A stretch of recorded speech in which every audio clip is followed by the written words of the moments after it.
Hola, som la Màriam, la Isabel, la Madeline, la Malak i jo, la Sharon, i avui us presentarem la nostra pràctica del MRUA Caïda Lliure. Ens hem plantejat una pregunta. Dos cossos de la mateixa forma i volum però diferent massa cauen en el mateix instant?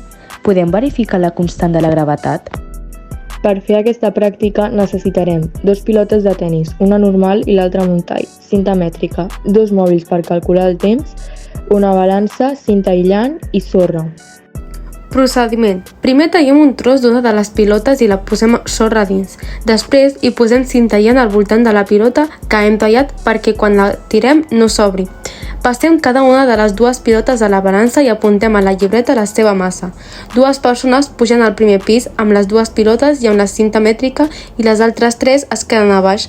Mesurem la distància que hi ha des del primer pis al terra. Una de les dues persones tira les dues pilotes a la vegada. Les que estan a baix, dos cronometren la caiguda de les pilotes i l'altre apunta el temps. Això ho fem 5 cops al primer i al segon pis. Quan acabem de tirar les pilotes, gravem la caiguda de les dues pilotes al segon i al primer pis i gravem amb càmera lenta per observar quin cau abans. Per finalitzar, apuntem totes les dades en la graella. Aquestes són les nostres dades, que per fer els càlculs hem dividit la graella en dues parts, la primera del primer pis i la segona del segon pis. En les dues graelles vam posar el pes de cada pilota i el temps. El temps ho vam fer 5 vegades, que després vam fer la mitjana. Un cop tenim la mitjana de les dues graelles, calculem la gravetat i l'MRUA amb aquestes fórmules. Observació. Ens hem adonat que fent els càlculs la gravetat en el primer pis ens dona molt més baixa de 9,8 metres per segon al quadrat i en el segon ens passem. En conclusió, les dues pilotes de diferent massa en el primer pis no cauen en el mateix instant, però sí amb molt poques dècimes de segon de diferència. I al segon pis també, però amb menys diferència. En el vídeo es veu que cauen en el mateix instant, sí que cauen en el mateix instant, però a l'hora de mesurar el temps, com és en un mòbil i només a vista, podem parar el cronòmetre unes dècimes abans o després.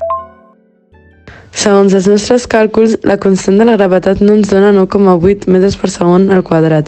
I això és degut a part de que són altures molt grans, com per exemple la del segon pis, que són gairebé 8 metres, i com més alt més baix és l'acceleració gravitatòria, és degut a la força de fregament. No es té en compte el càlcul de 9,8 metres per segon al quadrat, però al nostre exemple la força de fregament va en sentit contrari i per això dona negatiu.